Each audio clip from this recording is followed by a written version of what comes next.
बिहारी तेरी आरती गाऊं, बांके बिहारी तेरी आरती गाऊं, श्याम सुंदर तेरी आरती गाऊं, श्याम सुंदरी तेरी आरती गाऊं, आरती गाऊं प्यारे तुमको मनाऊं, आरती गाऊं प्यारे तुमको मनाऊं, आरती गाऊं प्यारे तुमको मनाऊं, आरती गाऊं तुमको मनाऊं, श्याम सुंदर तेरी आरती गाऊं, बांके बिहारी तेरी आरती गाऊं, मोर मुकुट प्रभु शीश पे सोहे, मोर मुकुट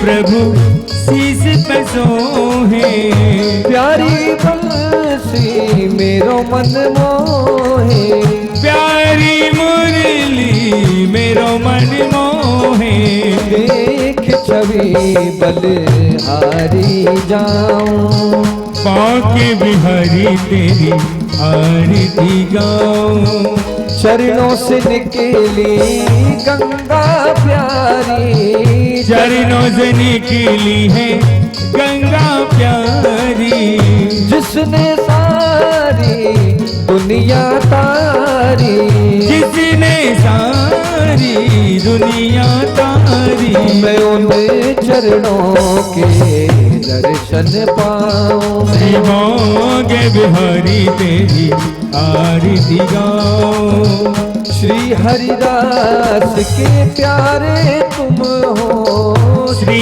हरिदास के प्यारे तुम हो, मेरे मोहन जीवन धन हो, मेरे मोहन जीवन धन हो, जुगल छवि पे बलि बलि जाऊं, बांके बिहारी तेरी आरती गाऊं, श्री बांके बिहारी तेरी आरती गाऊं,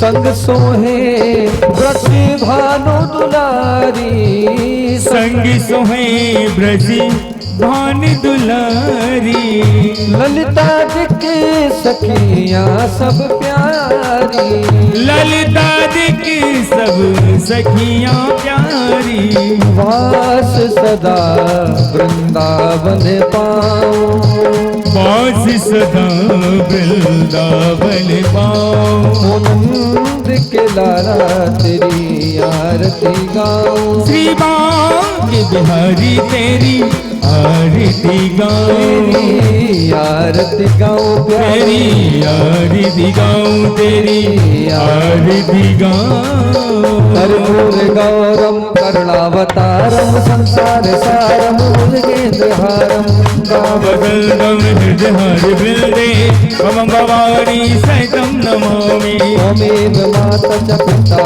त्वमेव बन्धु च सखा त्वमेव, त्वमेव वेद्यारणं त्वमेव, त्वमेव सर्वं मम देवदेव, त्वमेव सर्वं मम देवदेव, त्वमेव सर्वं मम देवदेवा।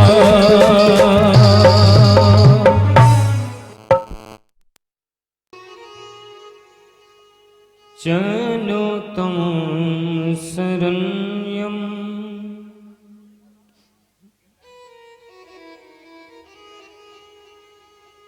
प्रेत्यारतिं प्रणतपाल भवाब्धिपूतं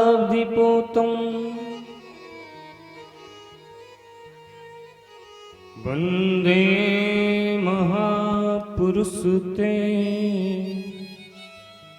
चरणारविन्दम्।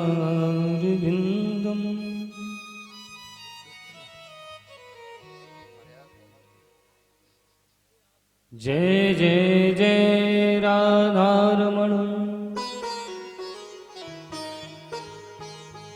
जय जय नवल किशोर,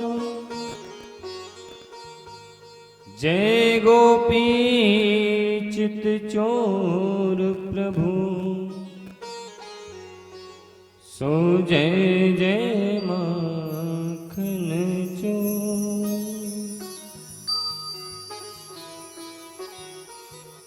बोलिए माखन चोर भगवान की जय, बांके बिहारी लाल की जय, भागवत महापुराण की जय, सुखदेव भगवान की जय, व्यास जी महाराज की जय, निवरिया वाले बाबा की जय।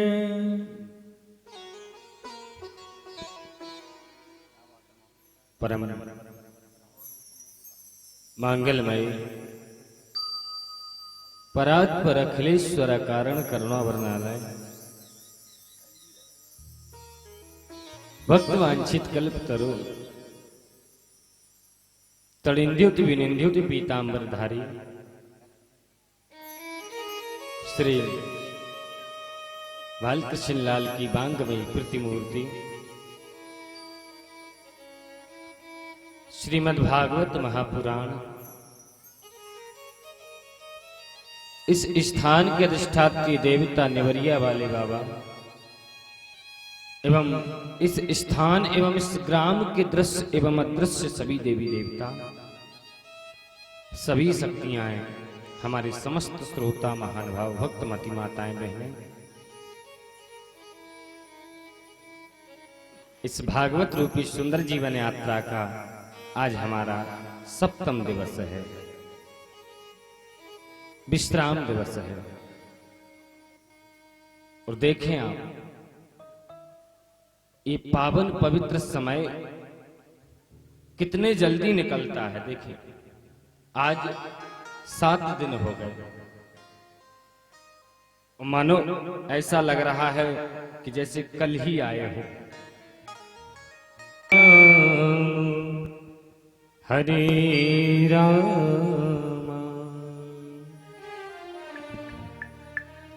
हरे राम हरे राम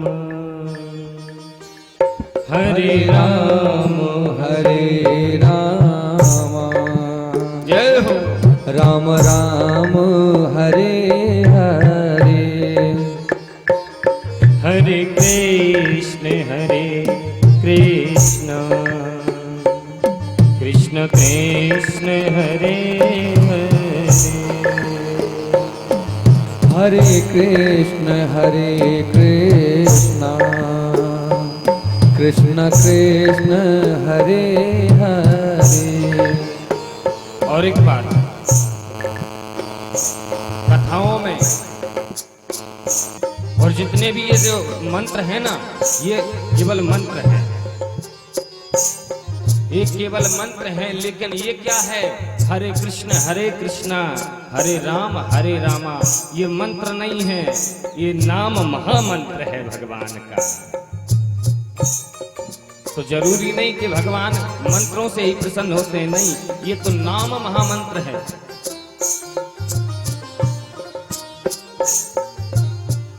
आर्द होकर के पुकारा करें भगवान को कि हे प्रभु,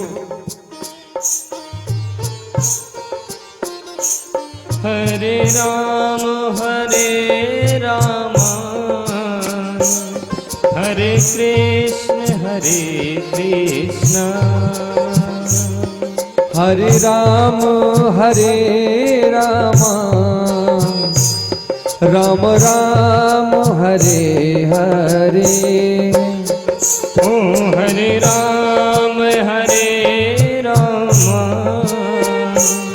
हरे कृष्ण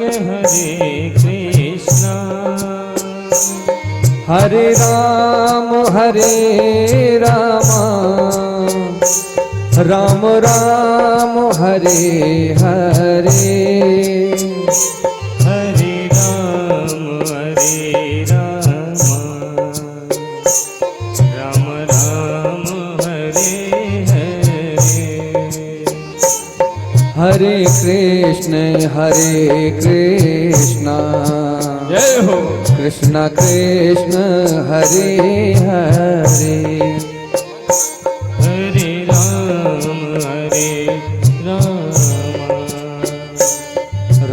राम हरे हरे। जय हो।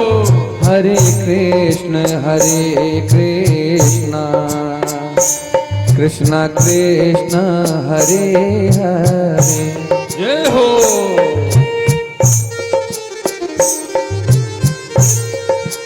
भाव से ताली बजाते हुए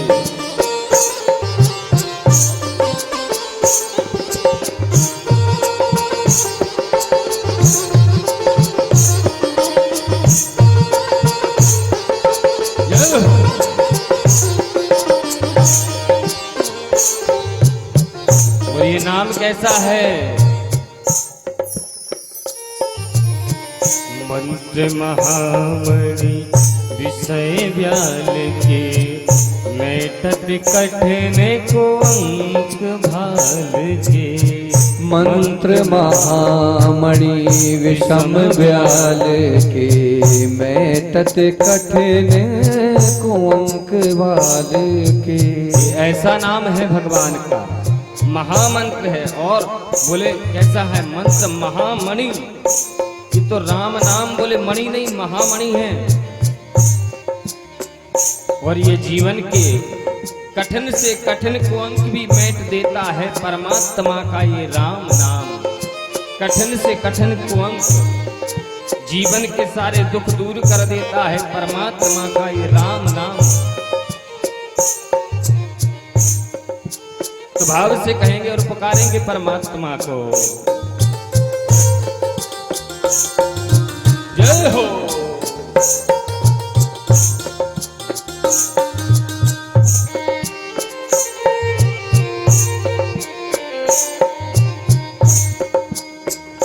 हरे कृष्ण हरे कृष्ण, हरे कृष्ण हरे कृष्ण, हरे कृष्ण कृष्ण कृष्ण हरे हरे। ओ हरे राम राम राम हरे हरे। हरे राम राम राम हरे हरे। हरे राम राम राम हरे हरे कृष्ण कृष्ण कृष्ण हरे हरे। ओ हरे राम राम राम हरे हरे। हरे कृष्ण कृष्ण कृष्ण हरे हरे। हरे राम राम राम हरे हरे। हरे कृष्ण कृष्ण कृष्ण हरे हरे। राम राम हरे ओ कृष्ण कृष्ण हरे हरे। राम राम हरे कृष्ण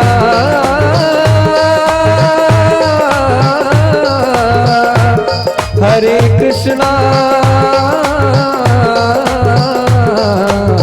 हरे कृष्ण हरे कृष्ण।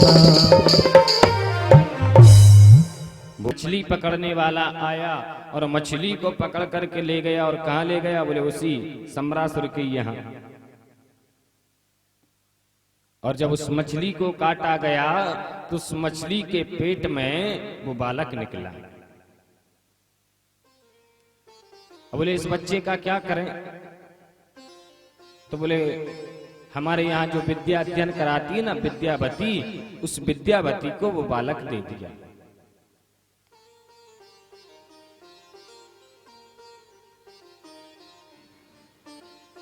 विद्यावती उसका लालन पालन कर रही है। एक दिन नारद बाबा आए बोले देवी जानती हो जो तुम्हारी गोदी में बैठे हैं वो कौन है? विद्यावती बोली महाराज मुझे क्या पता कौन है। अरे देवी यही तो तुम्हारे पति हैं जो तुम्हारी गोदी में बैठे हुए हैं। जब शिव तीसर नयन उघारा, निर्खत काम भयो जरजारा। जब कामदेव को भोले बाबा ने जला दिया तो काम की पत्नी रति रोती रोती भोलेनाथ के पास में पहुंची। और भोलेनाथ तो आशुतोष हैं, आशु शीघ्रम तुष्यति इति आशुतोषः। ये इतने दयालु हैं, इतने कृपालु हैं कि कामदेव को क्रोध में तो जला दिया, लेकिन जब उसकी पत्नी रति को रोता हुआ देखा तो दया आ गई और बोले चिंता मत करो, अब जो होगा सो होगा, लेकिन तुम्हारा पति तुम्हें मिल जाएगा। कब मिलेगा महाराज? तो बोले जब यदुवंश कृष्ण अवतारा, जब यदुवंश में कृष्ण का अवतार होगा ना तो कृष्ण तनय हुई है पति तोरा, जो कृष्ण का पुत्र होगा वही तुम्हारा पति होगा।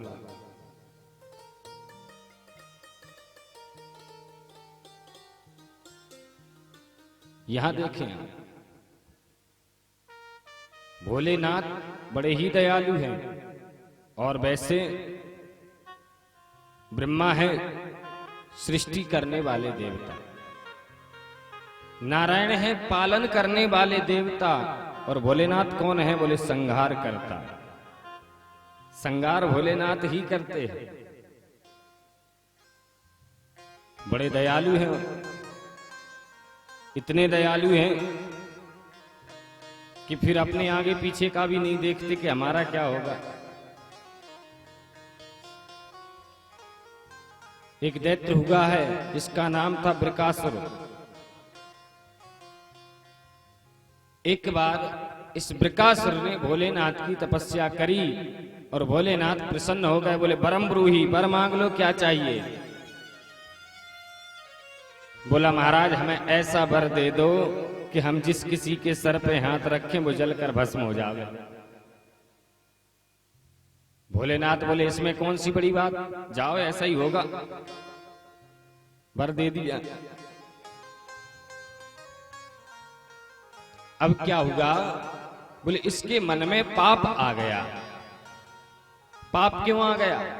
क्योंकि गौरी हरण लालसा, बगल में मैया भी खड़ी हुई थी, तो इसने सोचा अब ऐसा है वर तो मिल ही गया है, क्यों ना बाबाई को चला दूं और इसकी पत्नी को अपने साथ ले जाऊंगा। अब देखें आप, ऐसे हाथ करके आया भोले बाबा की ओर। भोलेनाथ बोले भगत क्या कर रहा है? बोले बाबा तुमको ही जलाऊंगा, तुमको ही जला करके भस्म करना है। बाबा बोले अरे भगत तुम अच्छा भगत मिला, मेरा ही वर और मेरा ही सर। अब बोले बाबा जब वर आपने दिया है तो प्रैक्टिकल भी आप पे ही करूंगा कि वर ठीक है कि गलत है, झूठा है, कैसा है। ऐसे हाथ करके भोलेनाथ की तरफ आया। अब भोले बाबा भागे, पीछे बृकासुर ऐसे ही हाथ करके दौड़ा हुआ चला जा रहा है। मेरे नारायण प्रभु भोजन कर रहे थे, सो बड़ी जोर से हंसी आई भगवान को। बोले आज फंसा है बाबा भगत के चक्कर में, और 2 बार।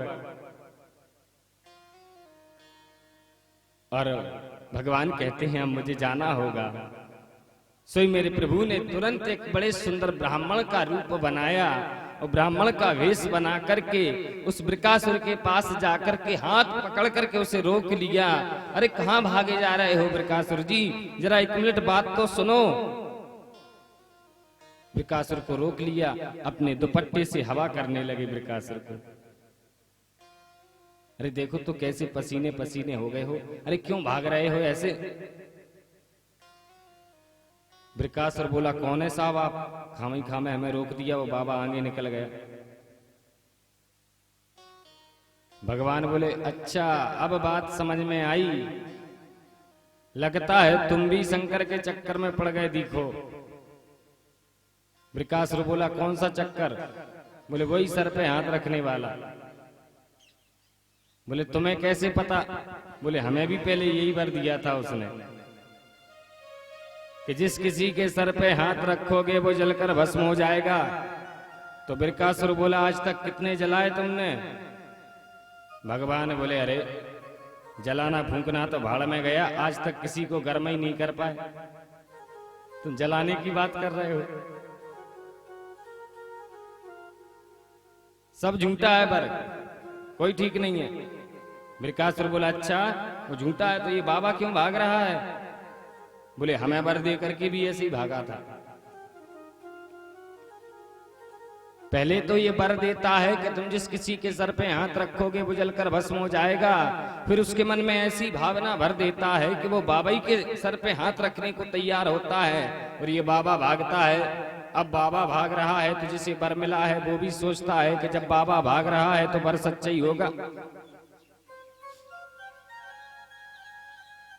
और भगवान बोले, सुनो भाई, अरे जान है तो जहान है, देखो कैसे भागे हुए चले जा रहे हैं, अपने शरीर का तो ख्याल करो कुछ। और अगर तुम्हें प्रैक्टिकल ही करना है, अरे तो भगवान ने चोखा भला सर तुमको ही दे रखा है, अपने ही सर पे हाथ रख लो। बोला, क्यों जी ब्रह्मचारी जी, पागल समझ रखा क्या मेरे को? हैं अपने ही सर पे हाथ रखूंगा और अगर जल गया तो? भगवान बोले, अरे तुम बड़े भोले हो भाई। जब अग्नि जलती है तो अग्नि की तपन दूर से महसूस होने लगती है। बोला, हाँ ये बात तो ठीक है। तो बोले, भाई अगर तुम्हारे हाथ में जलाने वाली शक्ति आ गई होगी तो तुम हाथ जब इतना करोगे तो पहले तपन भी तो होगी, गर्मी भी तो लगेगी। और बोले, अगर तपन होने लगे तो हाथ मत रखना। भगवान की बातों में ऐसा उलझा ये बृकासुर कि अपने ही सर पे हाथ रखने को उद्यत हो गया। इतना हाथ इसने किया। भगवान बोले, क्यों गर्मी लगी? बोले, नहीं महाराज कुछ नहीं हो रहा। बोले, और नीचे करो। इसने और नीचे हाथ किया। बोले, क्यों तपन हो रही है? अरे बोले, महाराज कुछ नहीं हो रहा है। अब देखो, नियम है कि अगर तिल के बराबर भी हाथ ऊपर रहा तो कुछ नहीं होगा, और रखते ही जलना है। बोले, और नीचे करो, तपन होती है। अरे बोले, महाराज कुछ फर्क नहीं पड़ रहा है। भगवान बोले, तुम रखे ही लो, कुछ नहीं होगा। ऐसा उलझ गया भगवान की बातों में कि इसने अपना हाथ लेकर अपने ही सर पे रख लिया, और जैसे ही हाथ रखा सारे शरीर से अग्नि प्रज्वलित हो गई और वहीं जलकर भस्म हो जाता है। जिसे माताएं बहनें भजनों में भी गाती हैं कभी कभी, भस्मासुर का नाम लेकर के। ये वही भस्मासुर है, बृकासुर नाम था इसका।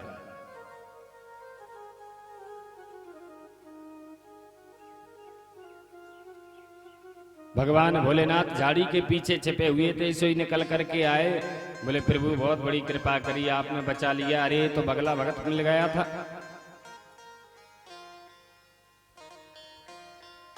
भगवान बोले, सोच समझ करके वर दिया करो, आजकल बगला भगत बहुत हैं। भोलेनाथ बोले, प्रभु अब खाई सो खाई, अब खाएं तो राम दुहाई, अब ऐसी गलती नहीं करेंगे। ये तो इतने भोले हैं। कामदेव को जलाया भी, लेकिन फिर रति को वर भी दे दिया। लेकिन भोलेनाथ ने कामदेव को जलाया क्यों? मानो भगवान सबको संदेश देना चाह रहे हों। काम क्या है? काम व्यक्ति मात्र के जीवन का, जीव मात्र के जीवन का सबसे बड़ा शत्रु है। ये काम सबसे बड़ा शत्रु।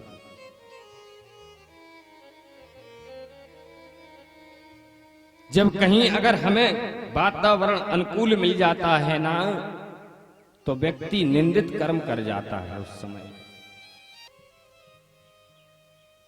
एक बार एक महात्मा जी आए। महात्मा जी से बोला, महाराज जरा मेरी ग्रह दृष्टि देखो कैसी क्या चल रही है।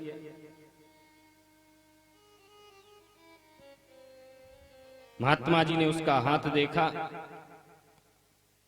बोले, भैया आज से 7वें दिन तो तेरी मृत्यु हो जाएगी। और जैसे इतना कहा सो ही पसीने छूट गए उसकी, तो मर जाऊंगा। क्या करें? चिंतित बैठा हुआ था तो वहीं पर उसका मित्र आ गया। मित्र बोला, भाई क्यों चिंतित हो?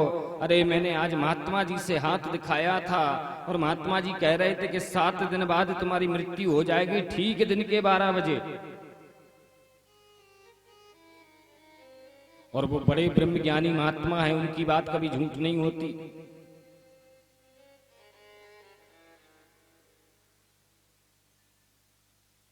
तो उसके मित्र ने कहा, भाई तू एक काम कर, अगर तुझे मृत्यु से बचना है तो एक काम कर, तू अपने जैसी 6 मूर्तियां और बना। तू इतना अच्छा कलाकार है, अपने जैसी मूर्तियां और बना। तो इसने दिन रात मेहनत करी और मेहनत करके अपने जैसी 6 मूर्तियां और खड़ी कर दी इसने। और जैसे ही उसकी मृत्यु का समय हो आया तो सभी मूर्तियों को उसने खड़ा कर दिया लाइन से, और उन्हीं मूर्तियों के बीच में खुद खड़ा हो गया।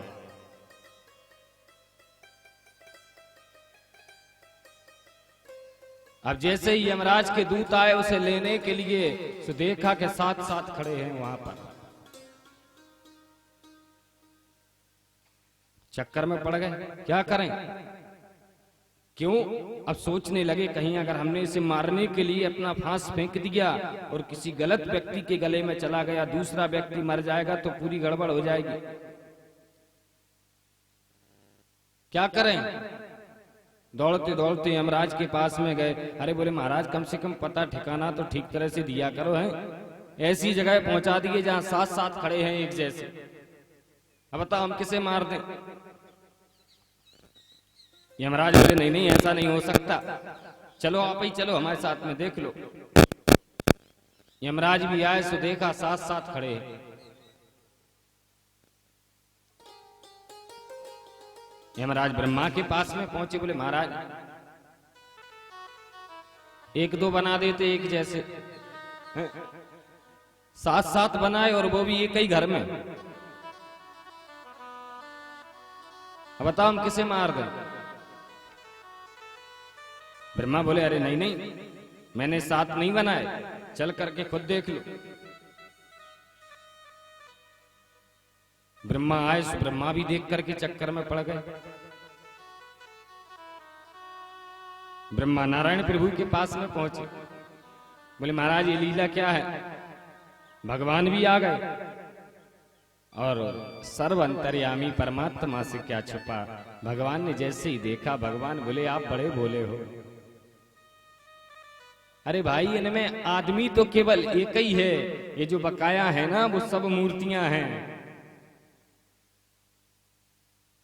लेकिन सुनो, ये इतना कलाकार कि भगवान भी ये नहीं समझ पा रहे हैं कि इनमें से मूर्ति कौन है और कलाकार कौन है। भगवान ने ये तो समझ लिया कि 6 हैं इसमें मूर्ति, लेकिन अभी ये पता नहीं चल रहा था कि आदमी कहां खड़ा हुआ है। अब भगवान ने क्या किया? बोले भगवान ने इसकी प्रशंसा शुरू कर दी। भगवान बोले अरे देखो तो सही, आप लोग इसे मारने क्यों आए? कितना बढ़िया कलाकार है, इतने अच्छे कलाकार को आप मारना चाह रहे थे। भगवान बोले अगर मुझे ऐसा कलाकार मिल जाए तो मैं तो अपने साथ रखूंगा इसे। इतना बढ़िया कलाकार है, मैं भी थोड़ी बहुत कला सीख लूंगा, भगवान कहते हैं। और जैसे इसकी प्रशंसा करी, भगवान बोले लेकिन दिखाई नहीं दे रहा, क्या करें? अगर मिल जाता तो मैं तो इसे बड़ा धनवान बना देता, सबसे अमीर कर देता। और जैसे इसकी प्रशंसा करी सो ही हाथ खड़ा कर दिया, बोले महाराज हम हैं। और जैसे ही हाथ खड़ा किया, भगवान बोले ये हैं। तुरंत यमराज ने फांस फेंक दिया और वहीं पर उसकी मृत्यु हो जाती है।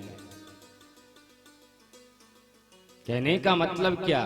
कभी कभी ज्यादा प्रशंसा भी हमें चक्कर में डाल देती है। जीवन में अवगुण का समर्थन नहीं करना चाहिए। भोलेनाथ ने काम को जलाया, लेकिन जब रति रोती रोती पहुंच गई तो भोलेनाथ ने कह दिया था, आज नारद बाबा ने बताया अब धीरे धीरे प्रद्युम्न बड़े हो रहे हैं, बड़े हो रहे हैं। अब जब प्रद्युम्न बड़े हो गए तो रति के विचारों में परिवर्तन हो गया। वो एक स्त्री की तरह उनसे व्यवहार करने लगी। तब प्रद्युम्न ने कहा, देवी आपने तो मेरा लालन पालन किया है और आपके मन में इस प्रकार की भावना अच्छी नहीं लगती। तब रति ने सारी बात बताई कि प्रभु आप मेरे पति हैं। सारी बात याद कराई। अब प्रद्युम्न को सब कुछ याद आ गया। बोले, अरे देवी मैं तो बिल्कुल भूल गया था। फिर वहां जाकर के प्रद्युम्न का सम्रासुर से युद्ध हुआ और प्रद्युम्न जब सम्रासुर को मार करके लौट करके जब अपनी द्वारकापुरी में आए ना, तब तक यहाँ मेरे कन्हैया के विवाह हो गए 16,108। आचार्य सुखदेव स्वामी कहते, राजा परीक्षित भगवान के विवाह 16,108 हुए हैं। परीक्षित बोले, गुरुदेव आपने तो एक विवाह के बारे में बताया था, ये 16,108 कैसे हो गए?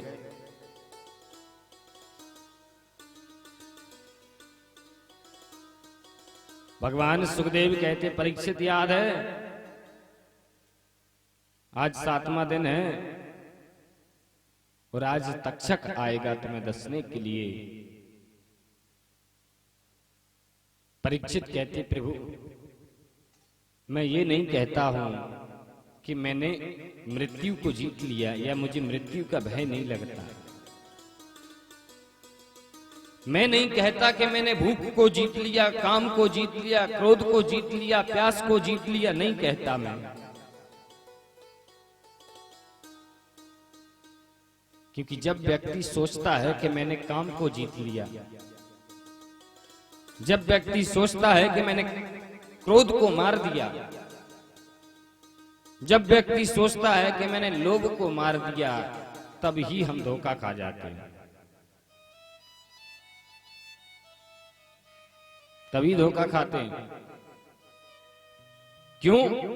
क्योंकि इन्हें मारा नहीं जा सकता कभी भी। ना काम को मारा जा सकता, ना क्रोध को मारा जा सकता, ना लोभ को मारा जा सकता, ना मोह को मारा जा सकता। केवल अपनी भक्ति के द्वारा, परमात्मा के नाम संकीर्तन के द्वारा इनको दूर किया जा सकता है अपने से। अगर तुम परमात्मा के उस नाम का सहारा लोगे, भगवान के उस भजन का सहारा लोगे, भक्ति का सहारा लोगे, तो ये काम, क्रोध, लोभ, मोह, मद, अहंकार, मात्सर ये दूर तो हो सकते हैं लेकिन मर नहीं सकते हैं। तो परीक्षित कहते, प्रभु मैं नहीं कहता कि मैंने जीत लिया। और जब कोई सोचता है कि मैंने जीत लिया तब ही धोखा खाता है। लेकिन प्रभु अब मुझे प्यास नहीं लगती है, अब मुझे भूख नहीं लगती है। क्यों? क्योंकि आपके जो पावन पवित्र चंद्रमा रूपी मुख से जो अमृतमय झरना बह रहा है, जो अमृत बह रहा है कथा रूपी, मैं उस कथा रूपी अमृत को पी रहा हूं। इसलिए प्रभु मुझे उस कथामृत को ही पिलाएं, मुझे अब संसार की किसी अन्य वस्तु की इच्छा नहीं।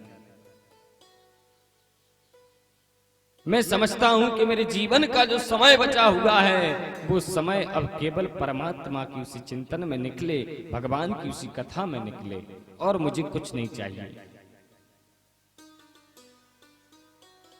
राजा परीक्षित की बात को सुनकर के भगवान प्रसन्न हो गए और बोले, परीक्षित चलो ठीक है, अब मैं तुम्हें आगे भगवान के उन 16,108 विवाहों का वर्णन सुनाता हूं।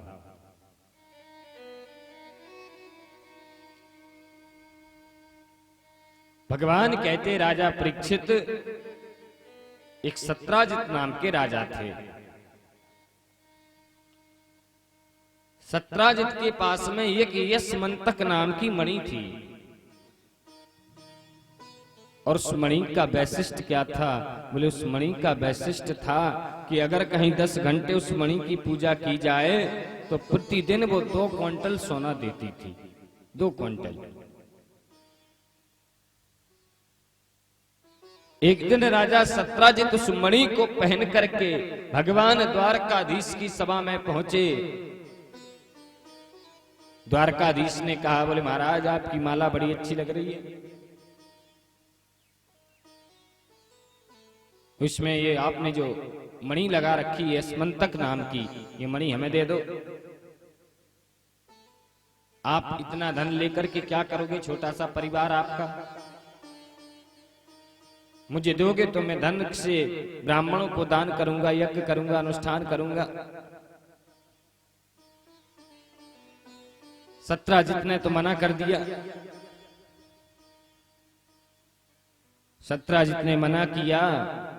अब एक दिन सत्राजित का छोटा भाई प्रसेन उस मणि को पहन करके वन में गया, तो वन में वहां उसे एक शेर ने मार दिया। अब मारा तो शेर ने था, लेकिन सत्राजित को लगा कि द्वारकाधीश ने मेरे भाई को मारा है। यहां द्वारकाधीश को कलंक लग गया, तो द्वारकाधीश सत्राजित के भाई प्रसेन को ढूंढने के लिए वन में गए, तो क्या देखा, बोले जहां प्रसेन मरा हुआ पड़ा है वहां एक शेर के पंजों के निशान बने हुए थे। भगवान आगे बढ़े तो देखा शेर भी मरा हुआ पड़ा है, वहां एक रीछ के पंजों के निशान थे। आगे बढ़ करके देखा तो एक गुफा दिख गई। भगवान जैसे ही उस गुफा में प्रवेश किए हैं, क्या देखा भगवान ने कि एक बड़ी सुंदर कन्या मणि को अपने हाथों में लिए हुए थी। बड़ी सुंदर कन्या।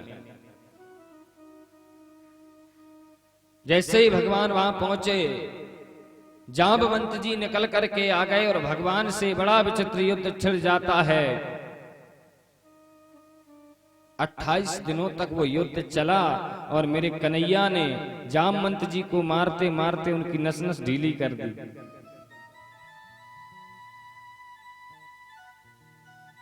अब तो जामवंत जी हाथ जोड़कर खड़े हो गए, बस बस प्रभु मैं समझ गया, मैं तो जान गया, आप तो मेरे राघव हो, आप तो मेरे राम जी हो।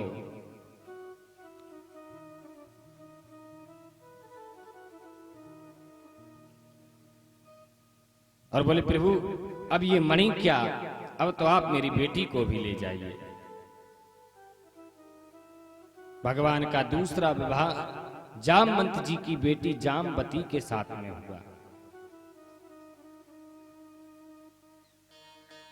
और आज इस लीला के माध्यम से भगवान ने जामवंत जी की इच्छा भी पूरी कर दी, क्योंकि त्रेता में इन्होंने भगवान से कहा था कि प्रभु लंका में युद्ध तो होगा लेकिन मेरी भुजाओं की खुजली नहीं मिटी। भगवान बोले क्या करना है, बोले आपसे ही दो दो हाथ करना चाहते हैं। तो भगवान ने कहा था कि भक्त भगवान का युद्ध ठीक नहीं, लेकिन मैं द्वापर में तुम्हारी जरूर इच्छा पूरी करूंगा। तो आज भगवान ने वो इच्छा भी पूरी कर दी, क्योंकि भक्तों का ख्याल रखना परमात्मा की जिम्मेदारी है। कोई भी इच्छा हो भगवान पूरी इच्छाएं पूरी करते हैं। भगवान का दूसरा विवाह जामवंत जी की बेटी जाम्बवती के साथ में हुआ। भगवान ने वो मणि ले आकर के जब सत्राजित को दे दी, सत्राजित के मन में बड़ी गिलानी हुई कि हमने द्वारकाधीश पर ऐसा आरोप लगाया।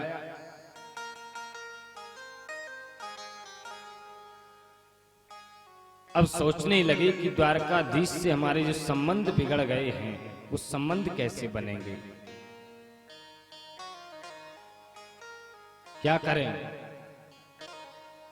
तो सत्राजित ने अपनी बेटी सत्यभामा का विवाह मेरे कन्हैया के साथ में कर दिया।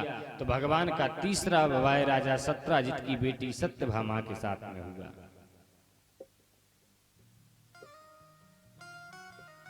भगवान का चौथा विवाह कालिंदी के साथ में हुआ। पांचवा विवाह मित्रविंदा के साथ में हुआ। छठवां विवाह नग्नजिति के साथ में हुआ। सातवां विवाह भद्रा के साथ में हुआ और आठवां विवाह लक्ष्मणा के साथ में हुआ। ये 8 विवाह हो गए। अभी 16,100 बाकी हैं। ये विवाह कैसे हुए भगवान के? एक पृथ्वी से निकला हुआ दैत्य था जिसका नाम था भौमासुर। मतलब पृथ्वी से निकला, भूदेवी से निकला, तो मानो भूदेवी से जन्म लिया तो भूदेवी का पुत्र था। ये पृथ्वी का पुत्र भौमासुर था। तो कहते हैं, बोले बेटा कैसा भी क्यों ना हो, लेकिन मां कभी नहीं चाहेगी कि मेरे बेटे की मृत्यु हो, कभी नहीं चाहेगी। जब इस भौमासुर का जन्म हुआ था तो पृथ्वी देवी ने नारायण प्रभु से कहा, हे प्रभु, मैं जानती हूं कि मेरा पुत्र दुष्ट प्रवृत्ति का होगा, लेकिन आप इसे मारना नहीं। तो भगवान ने कह दिया था, देवी जब तक तुम नहीं कहोगी अपने मुख से तब तक नहीं मारेंगे हम, तब तक नहीं मारेंगे। अब बताओ, कोई मां कहेगी कि मेरे बेटे को मार दो? तो पृथ्वी देवी बोली, अब काय को मारेंगे भगवान, मैं कहूंगी नहीं। भगवान की दो पत्नी हैं, कौन कौन सी? एक भूदेवी और एक श्री देवी। ये भूदेवी माने पृथ्वी, तो पृथ्वी का अवतार कौन है?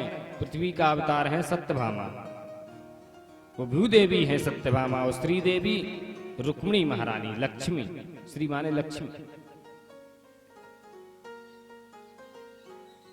आज भगवान जब उस भौमासुर से युद्ध करने के लिए जा रहे थे तो सत्यभामा रास्ते में मिल गई। कहां जा रहे हो प्रभु आप? भगवान बोले, बस आते हैं अभी। सत्यभामा कहने लगी, नहीं नहीं, मैं भी चलूंगी आपके साथ में। भगवान बोले, देवी तुम क्या करोगी? नहीं नहीं, मैं तो चलूंगी आपके साथ। भगवान मन में सोच रहे, देवी चलो, आज तो तुमको चलना ही है, तुम्हारे बगैर मैं उस भौमासुर को कैसे मार पाऊंगा। सो भगवान सत्यभामा को अपने साथ में लेकर के उस भौमासुर से युद्ध करने के लिए चले हैं। भौमासुर से बड़ा विचित्र युद्ध होने लगा, लेकिन भगवान उस भौमासुर को मारते नहीं हैं, क्योंकि पृथ्वी को वचन दिया है कि जब तक तुम नहीं कहोगी तब तक नहीं मारेंगे। भगवान केवल अपना बचाव कर रहे हैं और उस पर प्रहार नहीं करते, केवल अपना बचाव कर रहे हैं। सत्यभामा देखती रही तो सत्यभामा को क्रोध आ गया और सत्यभामा भगवान से कहती है, प्रभु आप इससे युद्ध क्यों नहीं कर रहे हैं? अरे आप इसे मारते क्यों नहीं हैं? और जैसे ही सत्यभामा ने कहा कि आप इसे मारते क्यों नहीं, भगवान बोले, देवी यही तो सुनना चाह रहा था। और मेरे प्रभु ने तुरंत उस भौमासुर को मार दिया। एक मौर नाम का दैत्य आया, उसे भी मार दिया। भगवान का नाम पड़ गया मुरारी। बोलिए कृष्ण मुरारी सरकार की जय। अब देखें आप, इसने 16,100 राजकुमारियों को कैद किया हुआ है। 16,100 राजकुमारियों को। अब भगवान ने सोचा, मैंने इन्हें भौमासुर की कैद से तो मुक्त करा दिया, लेकिन इस संसार की कैद से इन्हें कौन मुक्त कराएगा? हैं? ये संसार भी कम नहीं है। ये कीचड़ उछालने से नहीं चूकता। अब बताओ, ये भौमासुर की कैद में रह करके जाएंगी घर पर, क्या पता घर वाले स्वीकार ना करें, इनसे विवाह कौन करेगा कि ये भौमासुर के कैद में रह करके आई हैं? बताइए। या तो ये किसी गलत रास्ते पर जाएंगी या आत्महत्या करेंगी। भगवान बोले, नहीं, मैं ऐसा नहीं होने दूंगा। भगवान कहते, देवी अगर आपकी इच्छा हो तो मैं आप सबसे विवाह करना चाहता हूं। अब देखें आप, और वो भी हाथ जोड़ के प्रार्थना करती, प्रभु आपने हमारा जीवन धन्य कर दिया। हम भी सोच रहे थे कि जो कुछ जीवन है वो आपके चरणों में निकल जाए। और भगवान ने उन 16,100 राजकुमारियों से विवाह कर लिया, तो मेरे प्रभु के विवाह हो गए 16,160। 108वें बार।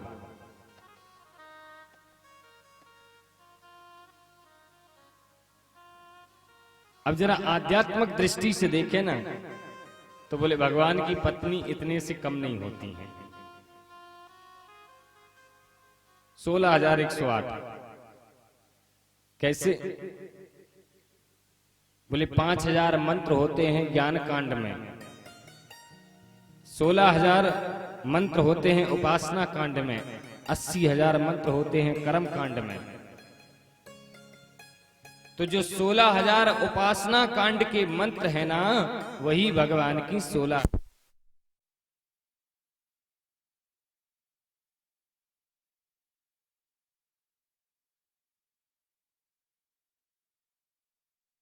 ब्रज के ग्वाले से अपना दिल लगाया है। हमने ब्रज के ग्वाले से अपना दिल लगाया है। हमने ब्रज के ग्वाले से अपना दिल लगाया है। हमने ब्रज के ग्वाले से अपना दिल लगाया है। देखा है जब से उसे, देखा है जब से उसे सांसों में बसाया है। देखा है जब से उसे सांसों में बसाया है। जय हो।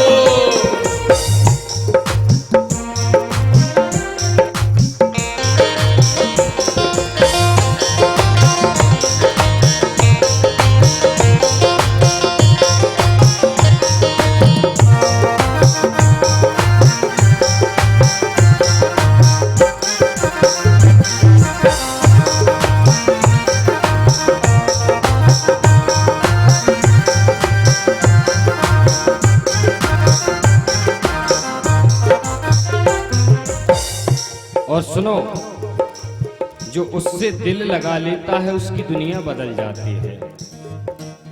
तभी तो कहते हैं खाक मुझ में कमाल रखा है, खाक मुझ में कमाल रखा है, ये मेरे कान्हा तूने संभाल रखा है। मेरे ऐबों पर डाल के पर्दा मुझे अच्छों में डाल रखा है। मेरे ऐबों पे डाल के पर्दा मुझे अच्छों में डाल रखा है। मैं तो कब का मिट गया होता मेरे कान्हा, तेरी रहमतों ने पाल रखा है। हमने ब्रज के ग्वाले से, हमने ब्रज के ग्वाले से अपना दिल लगाया है। हमने ब्रज के ग्वाले से अपना दिल लगाया है। लेकिन दिल तो लगाया है, लेकिन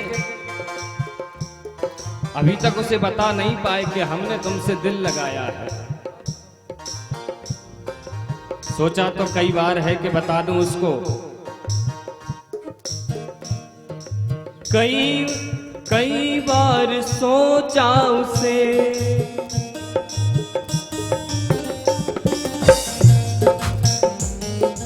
कई बार सोचा उसे, हाल दिल सुनाऊं उसे। कई बार सोचा उसे, हाल दिल सुनाऊं उसे। कई बार सोचा उसे, हाल दिल सुनाऊं उसे। कई बार सोचा उसे, हाल दिल सुनाऊं उसे। लेकिन होठ मेरे, होठ मेरे, होठ मेरे हिल ना सके। होठ मेरे हिल ना सके, सामने वो आया है।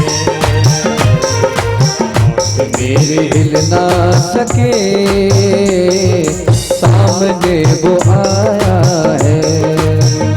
ओ हमने ब्रज के ग्वाले से अपना दिल लगाया है। हमने ब्रज के ग्वाले से अपना दिल लगाया है। देखा है जब से उसे आंसू में समाया है। देखा है जब से उसे आंसू में समाया है। क्यों? क्योंकि अगर जीवन में कोई सच्चा मित्र होता है तो वो पत्नी ही होती है, सच्चा मित्र। और उससे अच्छा मित्र कौन हो सकता है?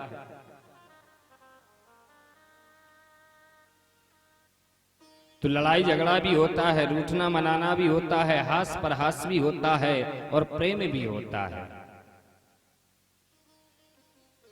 अगर पत्नी कभी पति को डांटती भी है ना, तो उस डांट में भी पति के प्रति प्रेम होगा, तब वो कहीं डांटेगी, कहीं ना कहीं प्रेम होगा।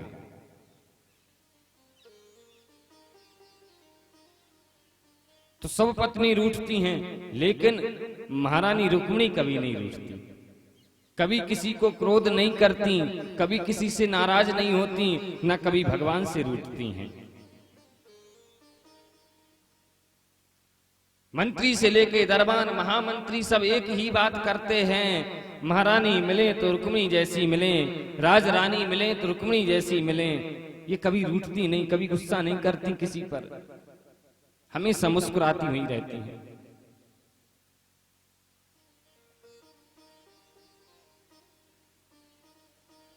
आज भगवान ने कहा, आज हम देखते हैं इन्हें गुस्सा कैसे नहीं आता, इन्हें क्रोध कैसे नहीं आता, क्योंकि नाटक में तो मेरे कन्हैया सबसे आगे हैं।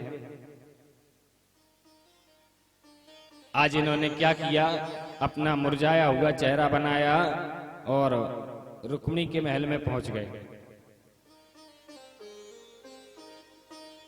रुक्मिणी महारानी आई, भगवान को पंखा करने लगी। कन्हैया कभी उदास तो रहते नहीं, फिर आज उदास क्यों हैं? रुक्मिणी महारानी कहने लगी, प्रभु आज क्या बात है, आप उदास दिख रहे हैं।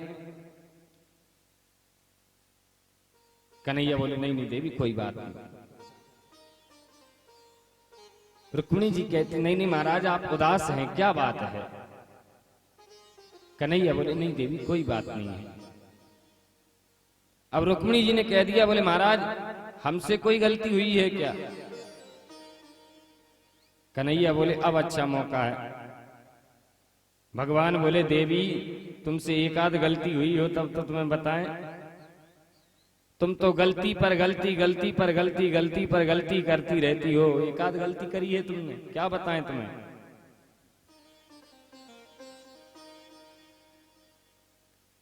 रुक्मिणी महारानी हाथ जोड़ करके खड़ी हुई हैं, प्रभु क्या गलती कर दी हमने। कन्हैया सुनाने लगे। अब बोले, देवी सुनो, सबसे बड़ी गलती तो तुमने ये करी कि हमसे विवाह क्यों किया, ये सबसे बड़ी गलती की। अब आप सोच रही हैं कि विवाह तो मैं बिल्कुल नहीं करती, लेकिन आपका बड़ा नाम सुना था हमने। सो कन्हैया रुक्मिणी मैया को चिढ़ाने लगे, बोले देवी तुमने भी किनके मुंह से हमारा नाम सुना और हमसे विवाह कर लिया। जानती हो हमारा नाम कौन लेता है, हमारे नाम कौन गाते हैं? हमारा नाम गाते हैं वो भूखे भंगाले बाबा, जिन्हें रहने के लिए मकान नहीं, पहनने के लिए वस्त्र नहीं, खाने को भोजन नहीं, वो भूखे भंगाले हमारा नाम गाते हैं। राजा राम सीता राम, हरे कृष्णा हरे कृष्णा। ऐसे भूखे बंगाले बाबाओं के मुख से सुनकर के तुमने हमसे विवाह कर लिया, बताओ देवी। सो रुक्मिणी महारानी को जरा भी क्रोध नहीं आया। कन्हैया ने देखा, बोले अभी तो क्रोध आया नहीं। श्री कन्हैया कहने लगे, देवी आप सोच रही होंगी कि मैं विवाह तो बिल्कुल नहीं करती, लेकिन इसलिए कर लिया कि आप बड़े वीर हो।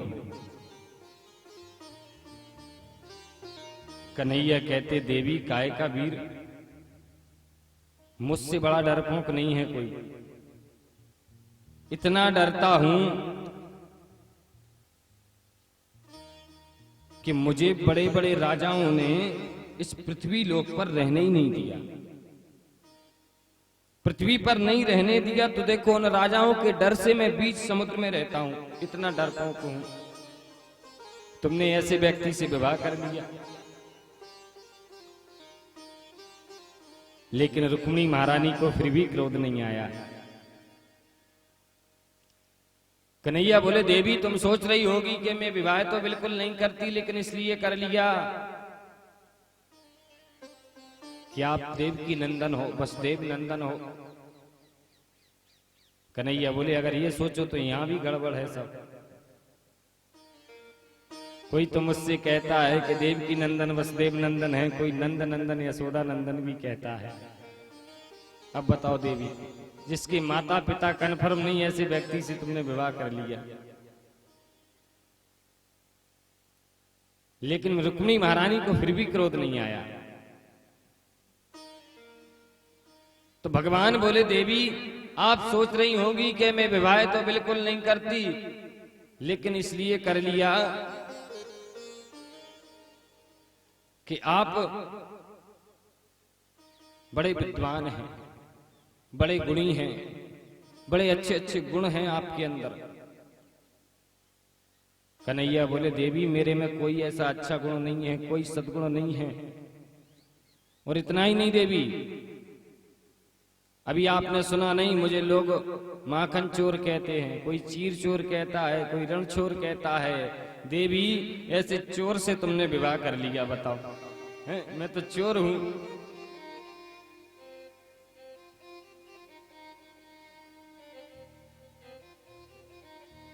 लेकिन रुक्मिणी महारानी को फिर भी क्रोध नहीं आया। भगवान ने देखा, बोले इन्हें क्रोध ही नहीं आता, क्या करें।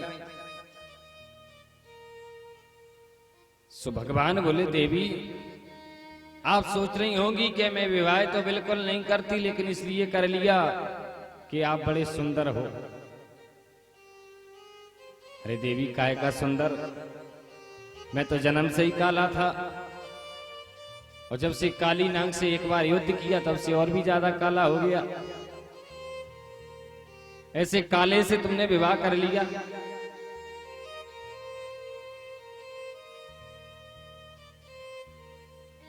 रुक्मिणी महारानी को फिर भी क्रोध नहीं आया। भगवान बोले, करें तो करें क्या। भगवान बोले, देवी देखो गलती तो तुमसे बहुत बड़ी हुई है, लेकिन कोई बात नहीं, मैं अभी भी तुम्हारी गलती को सुधरवा सकता हूं। आप चाहें तो मैं अभी भी शिशुपाल से जाकर के तुम्हारा विवाह शिशुपाल के साथ में करवा दूंगा। अब बताओ, ये बातें भगवान कब कर रहे हैं? जब भगवान के विवाह को 20-25 वर्ष हो गए, बेटा भी हो गया, उसका भी विवाह हो गया, तब ऐसी बातें कर रहे हैं। बताइए, आजकल की धर्मपत्नी जी होती तो सुनती हैं? पतिदेव की पहले तो इतनी हिम्मत ही नहीं होती, और अगर हो भी जाती तो 4 दिन तक इन्हें ठीक तरह से भोजन नहीं मिल पाता। लेकिन रुक्मिणी महारानी को फिर भी क्रोध नहीं आया। जब इतना सुना तो मूर्छित होकर के जमीन पर गिर पड़ी, और जैसे ही रुक्मिणी महारानी मूर्छित होकर के गिरी हैं, भगवान ने देखा, अरे मेरे प्रभु ने तुरंत वहीं चतुर्भुजी रूप धारण कर लिया।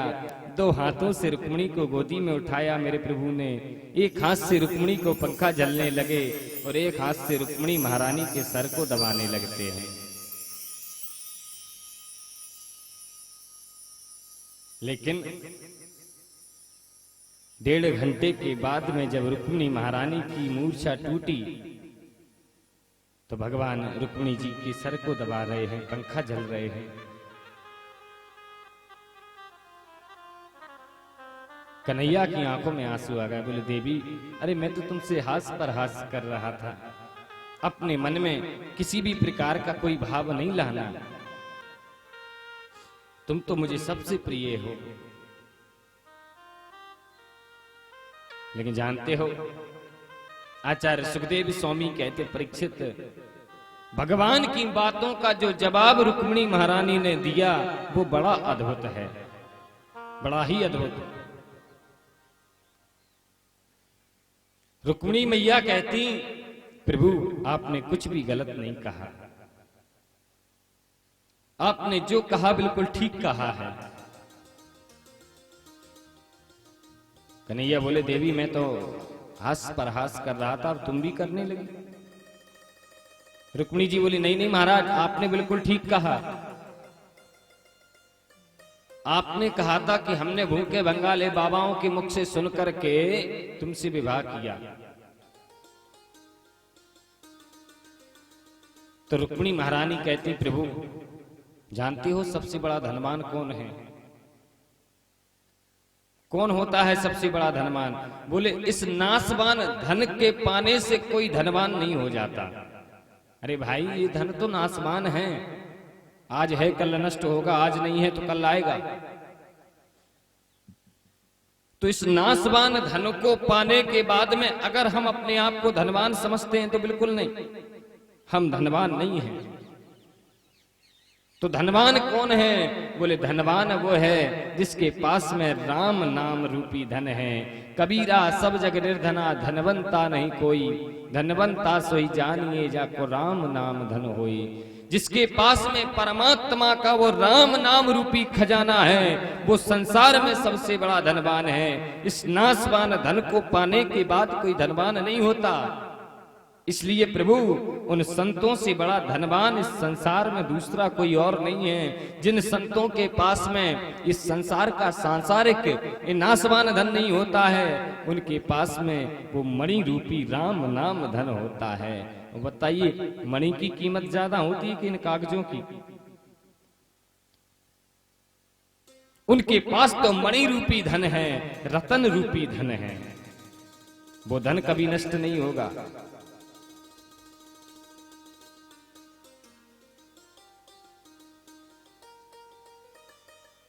और आपने कहा था कि हमने उनके मुंह से सुनकर के ये गलती करी।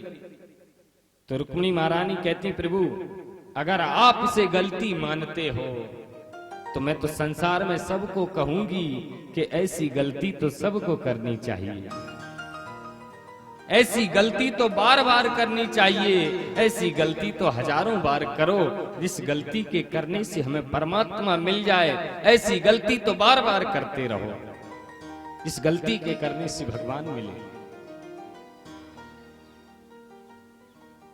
रुक्मिणी जी कहती, महाराज आपने कहा था मैं डर के मारे समुद्र में रहता हूं। तो रुक्मिणी मैया कहती, प्रभु जहां काम क्रोध लोभ मोह मद अहंकार मात्सर ये सब गंदगियां भरी हुई हैं, आप वहां नहीं रहते हो। फिर आप कहां रहते हो?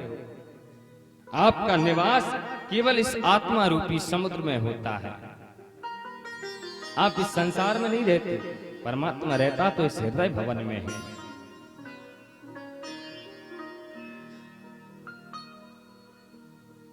और रुक्मिणी महारानी कहती, प्रभु आपने कहा था कि मेरे माता पिता कन्फर्म नहीं ऐसे व्यक्ति से विवाह कर लिया। तो रुक्मिणी महारानी कहती, प्रभु एक बात बताओ, क्या आपके भी कोई माता पिता होते हैं? बताओ, आपके तो कोई माता पिता होते नहीं।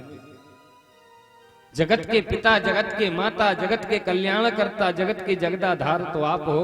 बताइए आपके कौन माता पिता होते हैं? और अगर आप इन संसारियों को अपना माता पिता समझो, इसमें मेरा दोष नहीं है, लेकिन जगत के माता पिता तो आप हो, जगत के कल्याणकर्ता तो आप हो। आपका कोई माता पिता नहीं होता है, आप तो सबके माता पिता हैं, आप तो परम पिता हैं। एक बार राजा पौंड्रक ने अपने मित्र काशी नरेश से पूछा, बोले प्रभु एक बात बताओ, ये दुनिया कृष्ण को भगवान क्यों मानती है? क्या है ऐसा कृष्ण में जो दुनिया ऐसे भगवान मानती है? काशी नरेश बोला, अरे महाराज कोई बात नहीं, केवल कभी कभी उसके 4 हाथ हो जाते हैं, कभी कभी वो उड़ने लगता है, एक सुदर्शन चक्र है उसके पास में, बस इतनी सी खास बात है और ज्यादा कोई खास बात नहीं है। ये पौंड्रक भी बड़ा कलाकार था। इसने क्या किया, बड़े बड़े बाल किए। भगवान का कलर कैसा है? बोले नीला। नीला कलर कर लिया इसने अपने शरीर को, एक सुदर्शन चक्र लगाया और भगवान बन करके माताओं बहनों जनता के बीच में आया। कहते हैं ये जनता, ये दुनिया थोड़ी सी ही देर में किसी ना किसी को कहीं ना कहीं से बोले भगवान बना देती है। और जैसे ही पौंड्रक को देखा सब लोग समझने लगे, अरे भगवान आ गए, भगवान आ गए। और ये तो भगवान बनने के लिए आ है ही था। अब तो भैया पौंड्रक का बड़ा सुंदर दरबार लग गया। पौंड्रक महाराज सिंहासन पर बैठे हुए हैं, यहाँ वहां दास दासियां पौंड्रक महाराज की सेवा में लगे हुए हैं। और इतना ही नहीं, टाइम टू टाइम पौंड्रक महाराज की आरती भी चल रही है। बड़े बड़े भक्त लगे हैं लाइन में पौंड्रक महाराज के दर्शनों के लिए, बड़े बड़े भक्त। देख लो आरती भी हो रही है। जय पौंड्रक देवा स्वामी, जय पौंड्रक देवा, जय हो।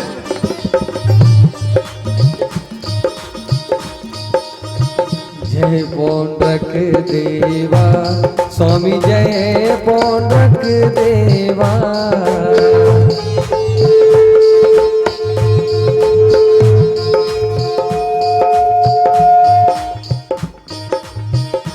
श्री राधे।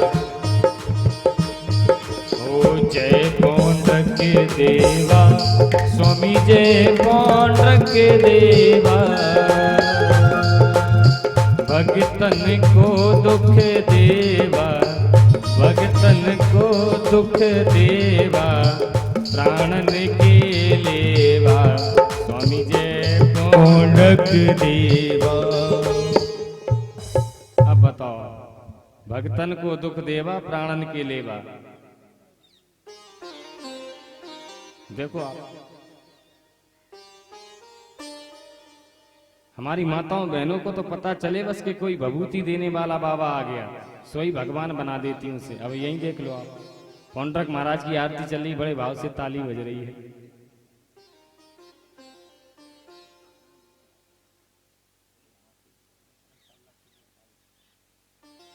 अब तो इसके मित्र काशी नरेश ने कहा, बोले भैया तू तो बिल्कुल भगवान ही बन गया। अब देखो कितने भक्त हो गए तेरे। लेकिन पौंड्रक एक कमी है अभी। पौंड्रक बोला क्या? बोले अगर तू कहीं उस कृष्ण की द्वारका छीन ले फिर तो तू बिल्कुल भगवान ही बन जाएगा। तो बोले उसकी द्वारका कैसे छीने? बोले एक काम करो, अभी अच्छा मौका है। ये कृष्ण जो है ना, इसे नाचना गाना आता है, लड़ना नहीं आता। वो तो बड़ा डरपोक है। हाँ, उसका जो भाई है बड़ा वाला बलराम हलमूसल, वो खतरनाक है। सो वो अभी है नहीं, वो तो अभी मथुरा गया है। एक काम कर, मौका बढ़ गया है, इसी समय द्वारका पर चढ़ाई कर दे।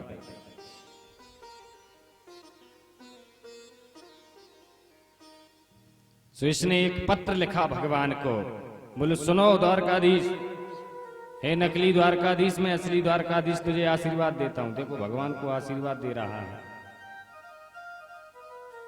और सुन, अभी मैं तीर्थ यात्रा के लिए गया था, इतने में तूने मेरी द्वारका हत्या ली।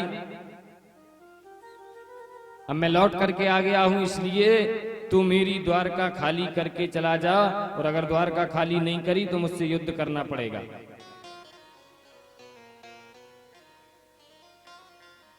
उद्धव जी महाराज पत्र पढ़ रहे थे सो बड़ी जोर से हंसे। कन्हैया बोले क्यों हंस रहे हो? बोले महाराज वो सब बाद में बताएंगे, पहले बोरिया बिस्तर बांधो। क्यों? ये देखो असली द्वारकाधीश आ गए हैं, तुम्हें नकली द्वारकाधीश बता रहे हैं। भगवान बोले तो चलो तब फिर मिलकर के आते हैं इनसे। भगवान पौंड्रक के दरबार में गए तो बड़ी भीड़ लगी हुई है पौंड्रक के दरबार में।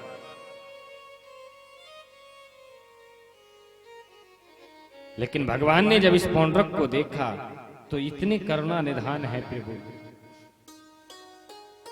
इतने दया के धाम हैं कि सब अपराध क्षमा कर देते हैं। पता नहीं कौन से गुण पर दयानिधि रीझ जाते हैं। हमें यह भी नहीं क्या पता कि हमारे कौन से गुण पर वो रीझ जाएं। जब पौंड्रक को गए देखने के लिए तो देखा कि पौंड्रक भगवान कृष्ण के रूप में बैठा हुआ है, तो सोचने लगा चलो ठीक है, हमसे दुश्मनी करता है, शत्रुता करता है, लेकिन जब मेरा रूप धारण करता होगा तो कम से कम याद तो करता होगा मुझे। जब कृष्ण बनता होगा तब याद तो करता होगा मुझे। भगवान ने अपने सुदर्शन चक्र को आदेश दिया और सुदर्शन चक्र ने उस पौंड्रक का सर धड़ से अलग कर दिया। उस पौंड्रक का प्राणांत हो जाता है। बोलिए कृष्ण कन्हैया लाल की। लेकिन बोले सुनो, जो मुक्ति बड़े बड़े अमलात्मा महात्माओं को नहीं मिलती, वो मुक्ति मेरे गोपाल ने उस दुष्ट पौंड्रक को दे दी। कितने दयालु हैं।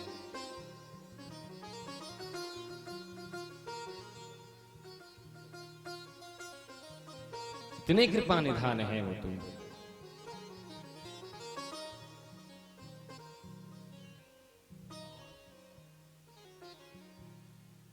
सबसे बड़ी कृपा तो भगवान ने यही करी कि हमें मानव बना दिया। हमें तो अपने आप को भाग्यवान मानना चाहिए। सबसे बड़ी कृपा कि हमें मानव बनाया। दूसरी बड़ी कृपा कि हमें भारत देश में जन्म दिया, क्योंकि ये भारत भूमि ही एक ऐसी भूमि है जहां जन जन में भगवान की कथाएं चलती रहती हैं। जन जन में परमात्मा की लीला गाई जाती है और हमें उस परमात्मा की अद्भुत लीला का रसास्वादन प्राप्त होता है। तो बड़ी कृपा भगवान की कि मानव भी बनाया और वो भी हमें भारत भूमि पर जन्म दिया। और फिर देखें आप कितनी बड़ी कृपा कि हमें परमात्मा का सत्संग भी प्राप्त करा दिया, ये कथा भी प्राप्त करा दी।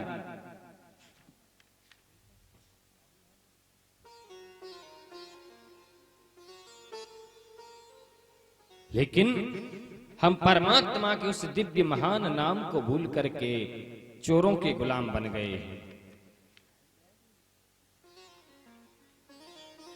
अपना स्वरूप भूल गए हैं। अगर कहीं वास्तविक में हम अपने रूप को पहचान ले, क्योंकि ईश्वर अंश, हम ईश्वर के अंश हैं। ये मानव देह केवल परमात्मा की कृपा से भजन के लिए प्राप्त हुआ है और वास्तविक में भजन ही होगा इस मानव देह से अगर हम अपने स्वरूप को पहचान ले, अपने रूप को पहचान ले। भूल एक सेठ जी थे, तो सेठ जी विदेश में रहने लगे थे, विदेश में। लेकिन उनका नियम था कि 1 वर्ष में 1 महीने के लिए अपने देश भारत में आते थे रहने के लिए, 1 महीने के लिए। अब देखो आप आज क्या होगा। जब सेठ जी भारत में रहने के लिए आए तो आज सुबह जब मॉर्निंग वॉक के लिए निकले, घूमने के लिए निकले, तो घूमते घूमते कहां पहुंच गए? बोले घूमते घूमते दौड़ते दौड़ते पहुंच गए चोरों की बस्ती में। श्री राधे, आप लोग कोई एक दूसरे से बात नहीं करेगा। कथा में आने के बाद केवल कथा ही भगवान की सुनी जाए। वास्तविक में मुझे यहाँ 7 दिन में बड़ा आनंद आया कथा कहने में। सबसे बड़ी बात, यहाँ के श्रोता बहुत अच्छे हैं, बड़े भाव से कथा सुनते हैं, बड़े ही भाव से। हमारे पुरुष वर्ग इतनी दूर तक बैठे हुए हैं, लेकिन कभी एक दूसरे से बात करते हुए दिखाई नहीं देते हमें। सब लोग केवल कथा पर ध्यान लगा करके रखते हैं, बड़े भाव से कथा सुनते हैं। और हमारी माताएं बहनें भी बातें नहीं करती हैं, लेकिन वो माताओं बहनों का स्वभाव है। जब कोई सहेली दिख जाती है, थोड़ी बहुत बात करनी भी पड़ती है, लेकिन अगर बात करनी ही पड़े तो ऐसे करें कि हमें सुनाई ना दे या हमारी नजर में ना आओ। प्रेम से कथा सुनो। वैसे भी आज कथा का विश्राम दिवस है, 2-3 घंटे कथा के शेष पूरे ही हैं, बस 2 घंटे और बैठो, उसके बाद बड़े प्रेम से फिर बातें करो, बड़े भाव से कथा सुनेंगे।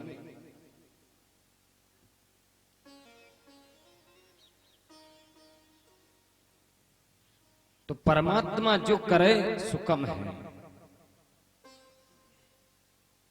भगवान की कृपा से ये सत्संग मिलता है। तो घूमते घूमते चोरों की बस्ती में पहुंच गए। और जैसे ही चोरों की बस्ती में पहुंचे तो चोरों ने देखा कोई आ रहा है। एक तोता बैठा रहता था। चोर तो देख नहीं पाए, तोते ने पहले ही देख लिया कि कोई आ रहा है। सोई तोते ने आवाज लगा दी, अरे आ गया, लूट लो, आ गया। चोर निकल करके आए, सेठ को लूट लिया। एक तोते ने लुटवा दिया। अब सेठ जी फिर विदेश चले गए। दूसरी साल फिर रहने के लिए आए, फिर सुबह घूमने के लिए गए। अब कहने लगे अब इस रास्ते पर नहीं जाऊंगी, क्योंकि पहले चोरों ने लूट लिया था, दूसरे रास्तों पर जाऊंगा। अब दूसरे रास्ते पर गए, दौड़ते दौड़ते चले जा रहे थे तो देखा एक बड़ा सुंदर आश्रम दिखाए है, संतों का आश्रम। और जैसे ही आश्रम के द्वार पर पहुंचे तो देखा कि आश्रम के द्वारे पर एक तोता बैठा हुआ था। और तोते ने जैसे ही सेठ को आते हुए देखा, अरे बोला अतिथि देवो भवा, आइए, स्वागत है आपका, बड़ी कृपा हुई आज कि आज आप पधारे। और अच्छी बात है, अब एक काम करो, जब आ ही गए हो तो अब भगवान की आरती करो। आरती होने के बाद प्रसाद वितरण होगा, प्रसाद पाइए। दोपहर में गुरुजी सत्संग करते हैं तो भगवान की कथा सुनो। कथा सुनने के बाद में शाम को आरती प्रसाद पाओ। मैं तो कहता हूं आप यहीं रहे दिन भर, मुझे बड़ा अच्छा लग रहा है। सेठ जी बोले, भैया तुम कितना मीठा बोलते हो, कितना अच्छा बोलते हो। पता है पिछली वर्ष तुम्हारे एक बंधु ने मुझे लुटवा दिया था चोरों से, एक तोते ही ने लुटवाया था मुझे। और तुम में देखो, तुम में और उसमें कितना अंतर है। तुम कितने अच्छे हो, वो कितना बेकार है। चोर बोला, महाराज पिछली साल तुम्हें जिसने चोरों से लुटवाया था वो तोता मैं ही हूं। तुम? हाँ। तो तुम में इतना परिवर्तन कैसे आ गया? कहने लगा, महाराज पहले मैं चोरों की बस्ती में रहता था, इसलिए चोर क्या करते हैं, बोले चोरों का वही काम, अरे आ गया, लूट लो। तो मैं चोरों के साथ में रहता था तो मैं भी वही सीख गया था। लेकिन अब बोले अब मैं संतों के साथ रहता हूँ, महात्माओं के साथ रहता हूँ, भगवान की कथा सुनता हूँ, सत्संग करता हूँ, तो आज देखें मेरे अंदर भी वही गुण है। तो ये सत्संग की महिमा है।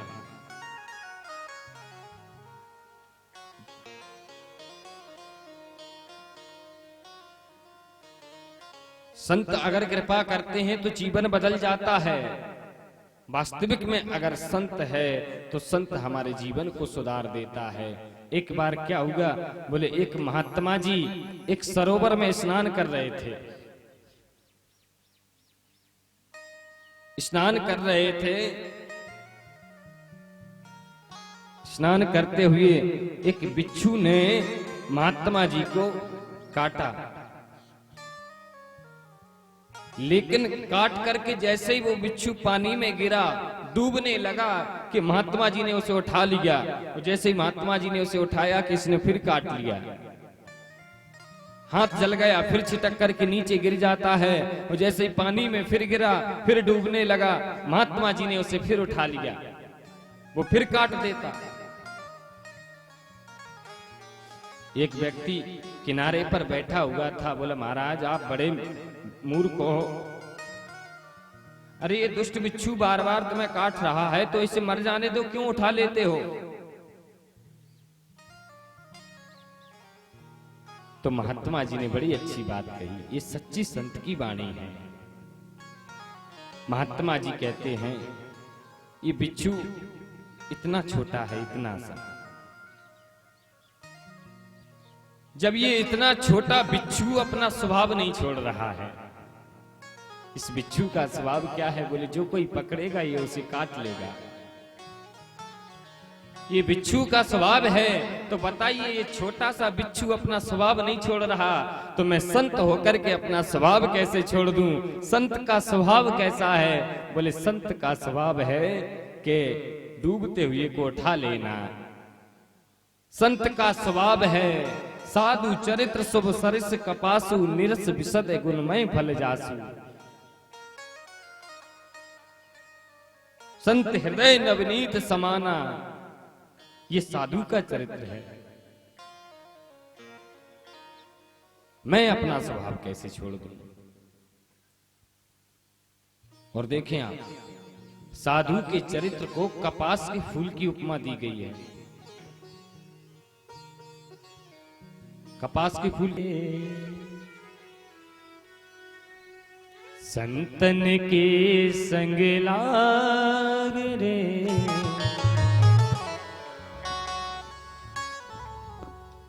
संतन के संग लाग रे, तेरी अच्छी बनेगी। संतन के संग लाग रे, तेरी अच्छी बनेगी। अच्छी बनेगी तेरी किस्मत जगेगी। वो अच्छी बनेगी तेरी किस्मत जगेगी। अच्छी बनेगी तेरी किस्मत जगेगी। अच्छी बनेगी तेरी किस्मत जगेगी। कोई गिरो बड़े भागे, तेरी अच्छी बनेगी। तेरो बड़े भाग रे, तेरी अच्छी बनेगी। हो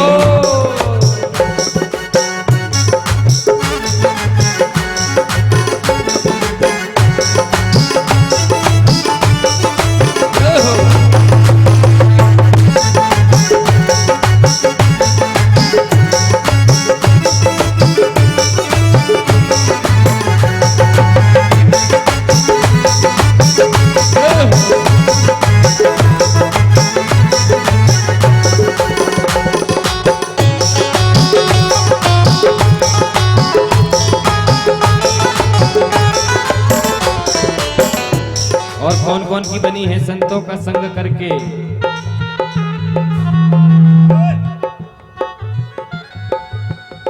कौन कौन की बनी है। ध्रुव जी की बन गई, प्रहलाद जी की बन गई। ध्रुव जी की बन गई, प्रहलाद जी की बन गई। ध्रुव जी की बन गई, प्रहलाद जी की बन गई। ध्रुव जी की बन गई, प्रहलाद जी की बन गई। हरि सुमरन में लाग रे, हरि सुमरन में लाग रे, तेरी अच्छी बनेगी। तेरी अच्छी बनेगी।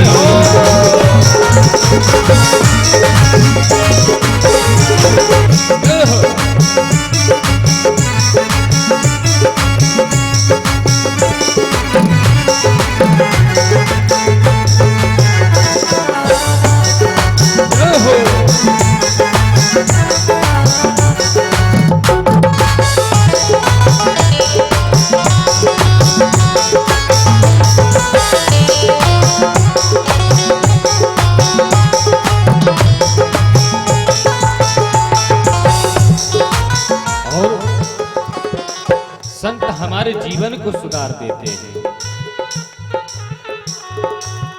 क्या करते हैं? कागा से तो हंस करेंगे, कागा से तो ही हंसी करेंगे। अगर हृदय में किसी प्रकार का मैल है, खटाई है, सब धो देंगे, सफाई कर देंगे, वहां सब कुछ बिल्कुल साफ। क्यों? क्योंकि जब हृदय में सफाई होगी तभी तो परमात्मा आकर के बैठेगा। जब तक मकान सुंदर नहीं होगा, साफ सफाई नहीं होगी, तो मेहमान भी नहीं आएंगे। उसी प्रकार परमात्मा रूपी मेहमान को बिठाना है तो हृदय रूपी भवन को भी हमें सुंदर बनाना होगा, स्वच्छ बनाना होगा। तो संत क्या करेंगे? बोले पहले तो सफाई करेंगे। कागा से तो हंस करेंगे, कागा से तो ही हंसी करेंगे। कागा से तो हंस करेंगे, कागा से, कागा से, कागा से तो ही हंसी करेंगे।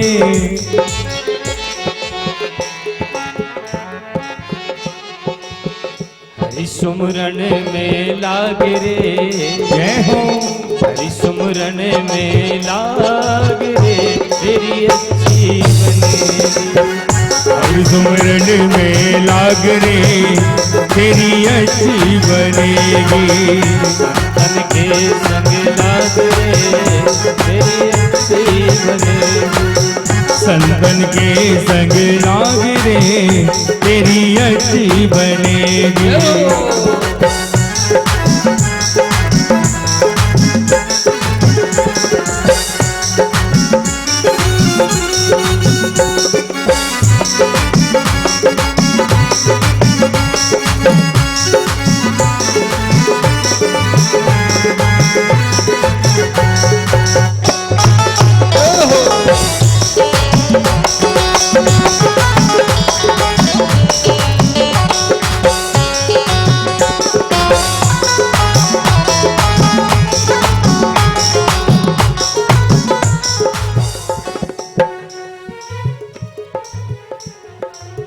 क्यों? क्योंकि वो परमात्मा संतों के माध्यम से हमारे ऊपर कृपा करते हैं। संतों के माध्यम से कहत कबीर सुनो भई साधु, कहती कबीर सुनो भाई साधु। कहत कबीर सुनो भई साधु। कहती कबीर सुनो भाई साधु। रामचरण अनुराग रे, तेरी अच्छी बनेगी।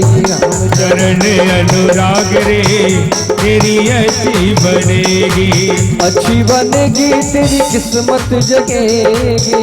अच्छी बनेगी तेरी किस्मत जगेगी। ओह तेरो बड़ भाग रे, तेरी अच्छी बनेगी। संतन के संग लाग रे, तेरी अच्छी बनेगी। संतन के संग लाग रे, तेरी अच्छी बनेगी। तेरी अच्छी बनेगी। अच्छी बनेगी, तेरी अच्छी बनेगी। तेरी बिगड़ी बनेगी। अच्छी बनेगी तेरी बिगड़ी बनेगी, तेरी अच्छी बनेगी।